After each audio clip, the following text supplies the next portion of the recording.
Why women have no beards. It is said that in the olden times, women had beards.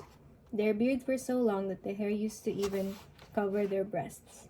The women then used to take a bath naked in the rivers, creeks, or brooks without any covering except their beards hanging over their bosoms, and they covered their privies with their hands. They were not ashamed then because everything was covered.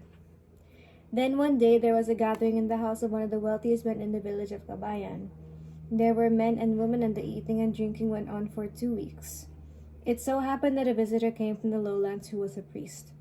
The villagers wanted to honor him, and so the wise men asked some men to sing a song of greeting to the visitor. So some villagers sang, but the women were making a lot of noise by chatting and chatting near the cooking place. In spite of the fact that they were few in number, they were making more noise than the men. Very much sounds like Filipino women, and this is a Filipino story. They talked so loud that their saliva bespattered the faces of bystanders. Every time that the old men tried to stop them, the women would answer back in a loud voice, so loud that the men could not continue what they wanted to say. This continued on for a long time. In spite of their noise, the persons asked to sing kept on singing without paying attention to them.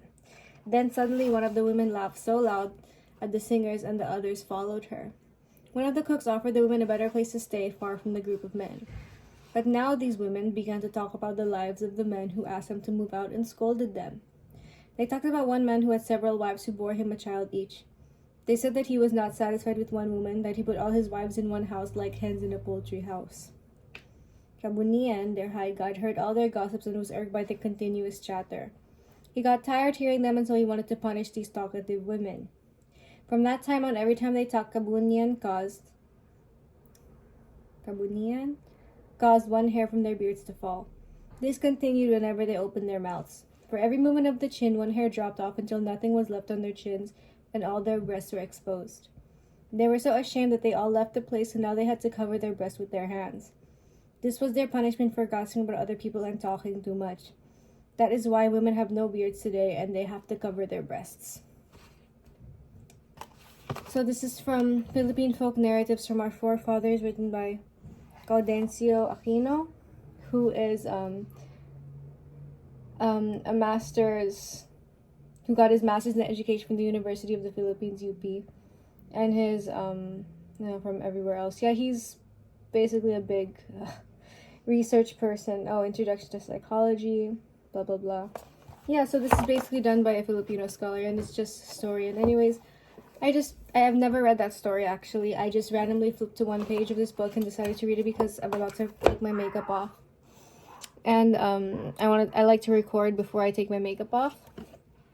And yeah, no, I thought it was good. Interesting story, and Filipino women also really like to gossip.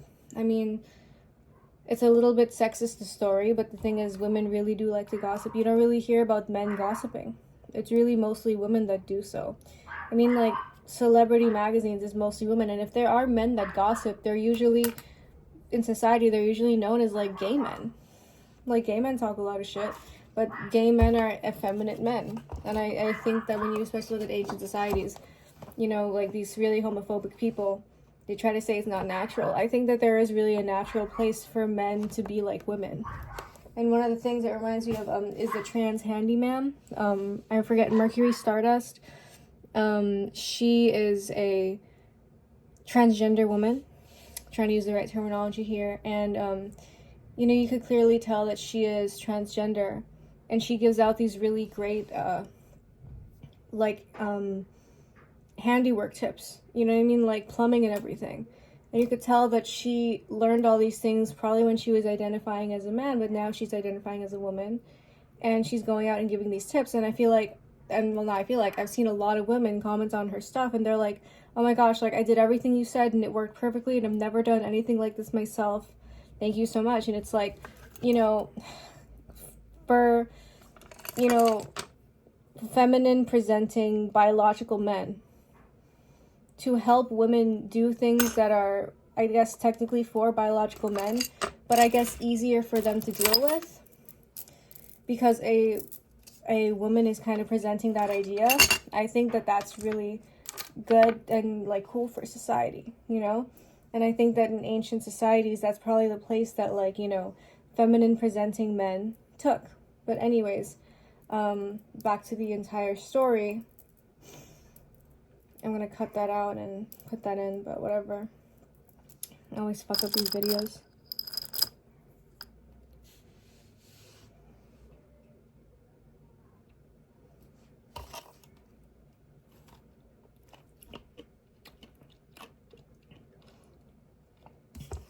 I just randomly decided to check, I just randomly flipped to that story and decided to read it. And it was kind of interesting how I'm kind of saying that story and my boobs are kind of out and they usually aren't. I just really was happy. I just happened to wear this tank top and I thought it was cute. But yeah, I don't know, interesting stuff. Let me know what you guys think in the comments, and let me know if you want me to read more. Just like read more folk tales and mythology, just straight up read it out.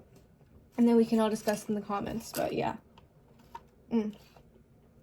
Also, don't ever go to the boba time in North Hollywood on Laurel Canyon. I'm not usually up in that fucking area, but I had to pick my little brother up from the fucking Burbank airport. And, you know, we went to the Crumble Cookies, went to the Trader Joe's, because, like, I don't live by that shit. So it's like I'm gonna, like, go to that white people shit when I end up in white people territory. And, there's a boba time, which is usually, like, from where we're at. So we fucking got boba time because I was like, well, it's right here. Like, we asked your mom if she wants anything. So we got 3 drinks. He got a fucking frosted milk. I got the yogurt slush, which I always really like. And we got his mom a watermelon slush, my aunt. And they fucked up every single drink. Like, they are 0 for 3 on good drinks. Like, this yogurt slush, it tastes watery. It tastes like shit. The color was off. And it just has, like, chunks of fucking ice. Like, look at this shit. Like, imagine you're having a fucking slushie, and you just have, like, a fucking chunk of ice, like, this fucking big in that shit. Like, what the fuck? Like, and I asked everyone else, like, how are your drinks? And they all had complaints. So, like, they just fuck up all the drinks, apparently. So don't ever fucking go to this boba time.